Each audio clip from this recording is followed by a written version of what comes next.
ladies and gents? Well, let me start that up. What's up, ladies and gents? I hope you are doing well. I really hope you're having a good day now. I wanted to do a video today where I did a title video on my first crush. Now, I never had a crush on any girls in school. I always thought that going out with a girl who was in the same school as me would always have been quite awkward for me, obviously, for us both, really. I think that obviously the first girl I ever had a crush on was a girl called Emma. Now, me and Emma had known each other for a very long time. We basically grown up together. She's only 5 months older than me. She was born in June 2001, and I was born in November 2001, so there's only 5 months between us. Now, me and Emma, well, I think our friendship back in the day was very strong. I still consider her a very good friend of mine, a very dear, I still, she's one of my oldest friends, and I still consider her to be one of my dearest friends, I would say. I don't think I've ever really spoken too much about, the feelings that I once had for Emma. I think, the way it's been embarrassing for me to talk about this. Whenever I think about Emma, I won't lie, I think it was probably love at first sight, if I'm being honest. I think I always heard about her, and in a way I still do. Obviously, I feel like for the last few years I've kind of been, hitting myself, kind of telling myself I didn't fancy Emma anymore, but, I think I actually still do, I think that, that respect, I've always kind of had that respect for Emma, and, she's somebody that I personally care very much about.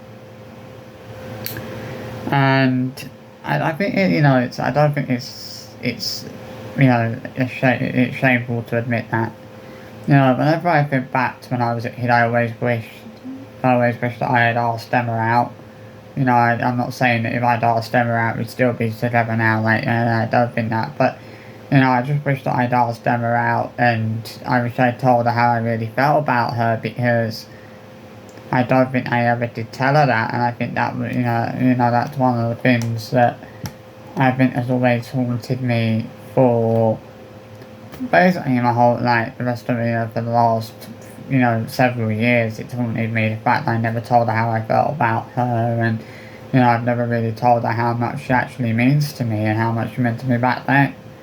It's like I hope that she, I wish I could tell her that, because it would be sad if she never knew that. But I think the problem with me back in the day, when I was a kid, well, a few years ago when I was a kid, one of the things with me was was confidence was always one of my biggest issues. It was one of my biggest weaknesses, and I never had that strength to actually ask her out, and I never had that confidence to ask her out. I was never planning on asking her out in public, because I knew that asking Emma out in public would be a very kind of embarrassing situation, not only for me but for her as well.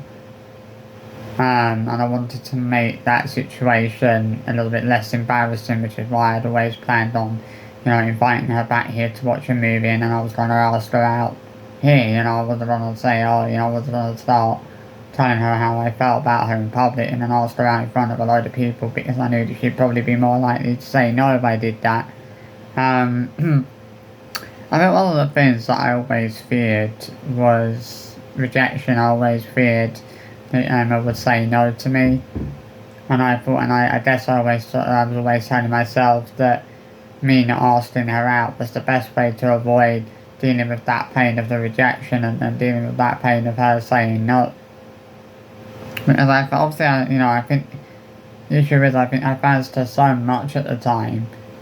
If I'd asked her out and she said no, if she'd have said no, I think I would have taken that very hard. I don't think I would have dealt with that very well. I think rejection probably would have been the hardest thing for me to deal with. And it wouldn't have been something I dealt with all that well, to be honest. You know, I mean, I think anybody can say that being rejected by a girl they've got a crush on is always quite a hard thing to deal with. And I think that would have been a hard thing for me to deal with as well. You know, I fancied Emma so much, but I think I feared that she didn't feel the same way about me that I did about her. Like, I knew that I felt like, you know, it always felt like we should be more than, like we were meant to be more than friends, but, you know, I often thought maybe she didn't see us ever being more than just friends, but, you know, I always saw us being more than just friends. I always saw us being, you know, boyfriend, girlfriend at some point, you know. I'm not ashamed to admit I still, you know, care a lot about her now, and I think maybe I do still have feelings for her in a way. But, you know, there's like not much I do at the moment. I feel like that's why it's been so hard for me to find another girl to go out with, because you know, I've only ever had feelings for one girl, and that girl is Emma. I've only ever cared about her. I've only ever wanted to, you know, go out with her as such. And I think that's always why. I think that's why it's always been, you know, so hard for me to find another girl to go out with. Because I've always, like, you know, there's only ever really been one girl for me, and I feel like that, you know, Emma has only ever been that one girl for me. You know, only ever been that one girl that I've ever had a crush on in my life. You know, I sometimes I do, you know, get a bit kind of peed off and a bit frustrated when I think about the fact that, you know, most people my age have had at least one girlfriend, if not two girlfriends by this point. But I've not had a single girlfriend yet. I've not been on a single date yet. You know, most teenagers, most, you know, kids had a girlfriend or two girlfriends in their teenage years. I didn't go out with a single girl during my teenage years, and I find that a bit embarrassing, really. The fact that I've not had a single date yet, I've not had a single girlfriend yet, you know. But again, I think that's a lot of the problem with that has been because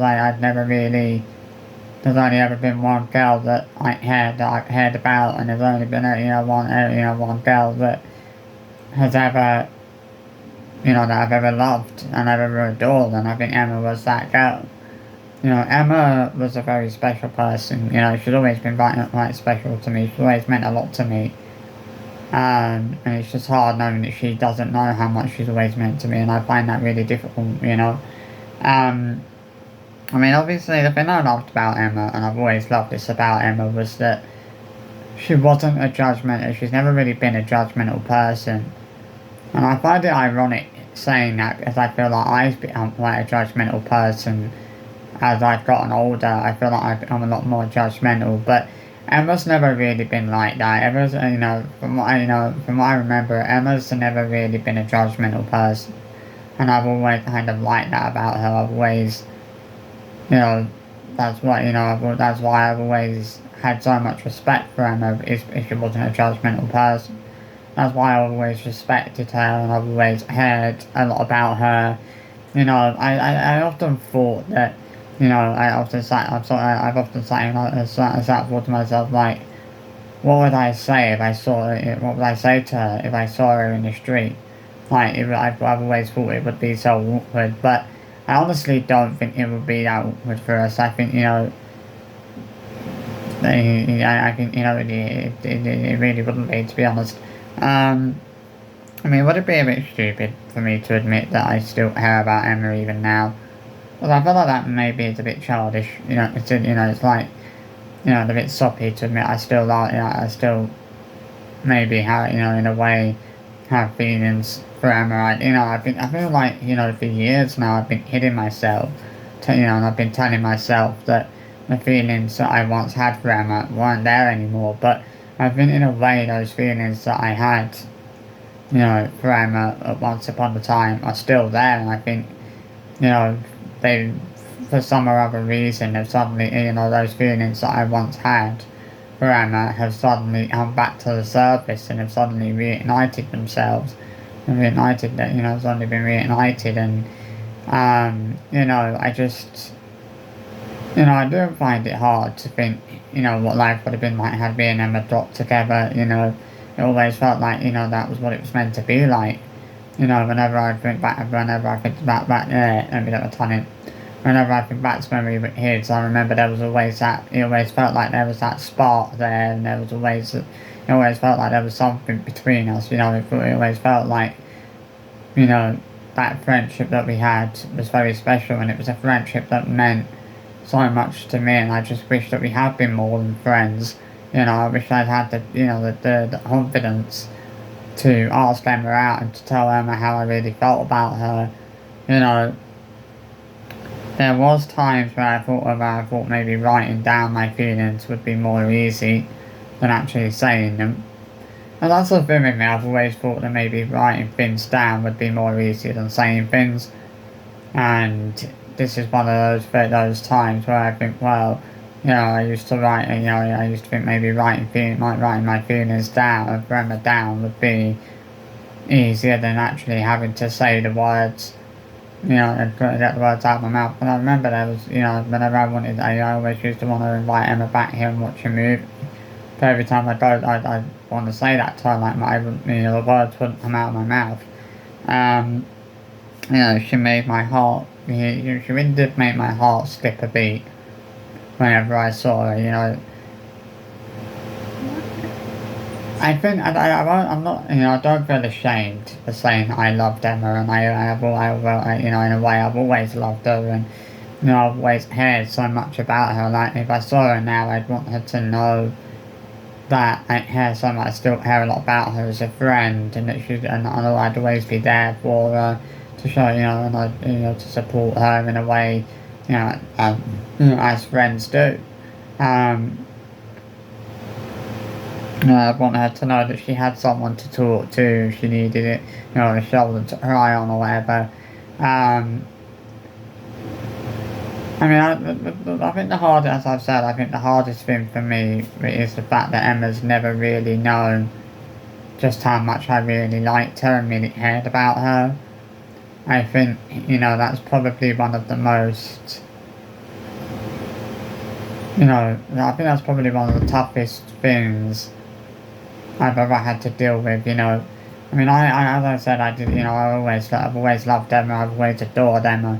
You know, she is somebody that as a person, has always meant, you know, so much to me. You know, she's meant more to me than anything else.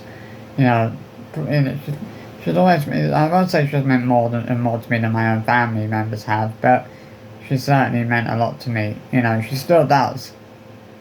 You know, but, I mean, it's hard, I kind of feel like we'll never be together now anyway. But, you know, whenever I think about what me and Emma were like as kids, you know, I love thinking about Emma, because whenever I think about Emma, you know, it makes me happy, and it kind of puts a smile on my face, you know, and I care so much about her. You know, it's like, when I think about the fact that we've kind of grown up together, it's a nice thing to think about, you know. I mean, obviously there's only 5 months between us. She never really used to wind me up about that, which was good. You know, she never used to really wind me up about that, and I used to appreciate that. Obviously, we're both, well, Emma's 23 already, she was 23 in June, and obviously I'm 23, you know, in a few months' time. Crazy to think about, there's only about 12 weeks now to my birthday, obviously only a few months to go now. And it's crazy to think. But, you know, Emma, I think, will always be, you know, somebody who will always mean so much to me, and will always, you know, somebody that I will always care, you know, so much about in that respect. I honestly don't know what else I could say, really, because I feel like I've said, you know, everything that I needed to say, everything I wanted to say in this kind of terrible video. Like, I feel like this is the first time I've ever really spoken about this, and it's kind of been good to talk about this. It's kind of been nice having this time to kind of do this video and talk to you guys about, about this girl who was very special to me, and I just hope that Emma herself sees this video. I don't know what her reaction would be like anyway if she saw this video. She'd probably be thinking, she'd probably think I was being stupid. I fear she would think, I fear that she would think I was being a bit stupid. That's all it is, I probably might think I'm being a bit stupid doing a video like this, and might think, well, why is he doing a video talking about a girl that, talking about things like this. I think it's always nice to talk, to be able to talk about things like this, I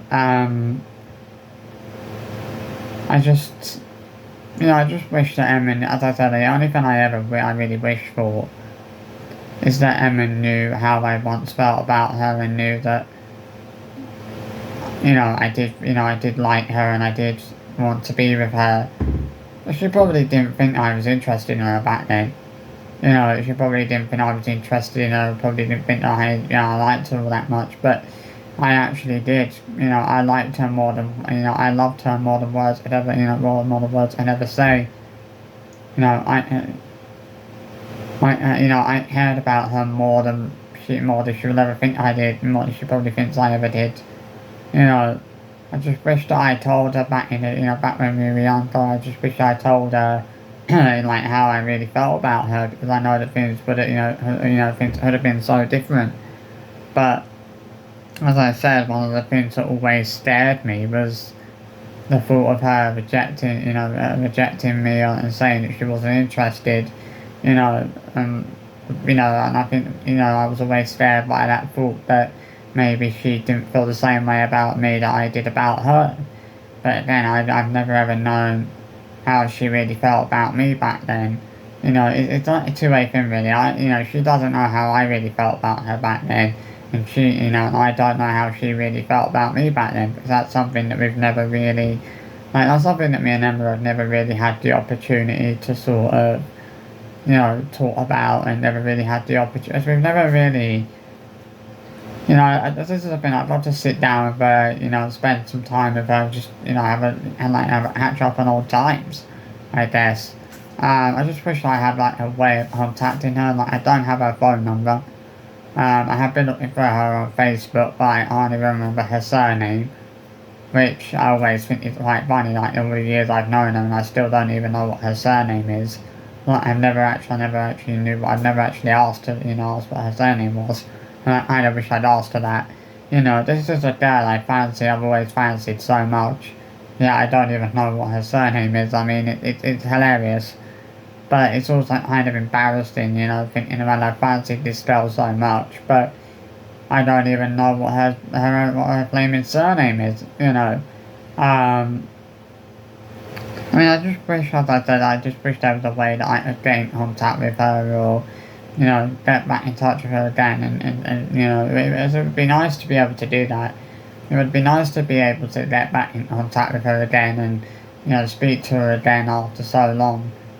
It'd be nice to be able to spend time with her again, because it's been a long time since I've really spent any time with Emma, really, and it would be nice to do that. I don't know what will happen in the next few years, but, Emma probably, to tell you the truth, Emma probably doesn't even know I have a YouTube channel. She probably doesn't even know I post videos on YouTube, so I doubt she'll see this. I don't think she'll see this video, and that's the toughest thing, If I did that, as I said, if I did have the way I could get in contact with her, but I don't quite know how to do that. As I said, I don't have a Facebook, I don't know what her Facebook account name is, I don't even know what, I don't even have a phone number, and that's what really gets to me a little bit, I think. But yeah, I hope you enjoyed this little tell-all video, and, it's been probably one of the best ones I've done for a while. Obviously it's crazy, man. Obviously I did a video yesterday that's been uploaded on my channel. I did a video this morning as well, talking about something else. That video has been uploaded to the channel as well, to upload new videos. This will be up on the channel shortly as well, once I've uploaded this. I mean, obviously, I know that there's obviously, for me, the perfect girl for me is someone that, what I'd really want for a girlfriend, for a girlfriend is someone that has a good sense of humour, somebody that loves to have a laugh, and somebody that, somebody that isn't a judgmental person. That's the only three things I want. That's it. That's the three things that make a perfect girlfriend for me. Someone with a good sense of humour, who loves to have a laugh and have a good time, and somebody who isn't a judgmental person. I mean, I don't like to be too picky when it comes to girlfriends, because I think if you're too picky, I think that makes finding the right girl for you harder than it needs to be. So it's always best to try and not be too picky, as then that would make things makes things more easy. But I don't know, I think the thing is with me is I don't really go anywhere, so it's hard for me to meet the right person, the right girl for me, when I don't even go anywhere to be able to do that. I don't go to any activities or anything like that. I don't really do much. All I do every day is just play video games, and it's not really gonna do me good in terms of meeting a potential, girlfriend, if you know what I mean. Not that there's really much competition for girls around here anyway. I think if I had to find the right girl, I'd have to go up north. There's the girls up north in Manchester and places like that are really proper fit and proper good looking, I have to say. And I've always said I'd love to go a northern girl, a girl from up north, because I love the Manchester, I love the northern accent. For me, I don't know why, but the northern accent, it's just a really kind of sexy accent. Maybe you guys would laugh at me if I said that, but I do think the northern accent is a really sexy accent. But yeah, I mean, I guess I have to think maybe I should forget about Emma and maybe look for something and maybe finally move on and accept that me and Emma is never gonna happen. But I think, as I said, I think that's always been hard for me to accept, is the fact that that's never gonna happen, because I feel like I've been telling myself that there is still a chance that maybe it will happen one day, but maybe I need to start telling myself that it's not gonna happen. Maybe I need to tell myself, I finally need to start properly accepting that, and properly accept that it is not gonna happen. Because it's how can I move on when I can't accept that me and Emma is not gonna happen? How can I move on and find the right girl when I'm not willing to accept that there's not a chance that me and Emma will, end up together at some point? And I feel like there is always a chance, but, albeit not a very big chance, not a very high chance, but I still feel like there's a chance. But I don't know how likely it would ever be, but, anyway, thank you for watching the video, I hope you enjoyed it. I have actually enjoyed doing this video. It's another decent video that I've really enjoyed doing. I'll see you for another one very soon. Enjoy the rest of your day. Have a great day, and I'll probably see you for another video tomorrow. Bye bye, guys.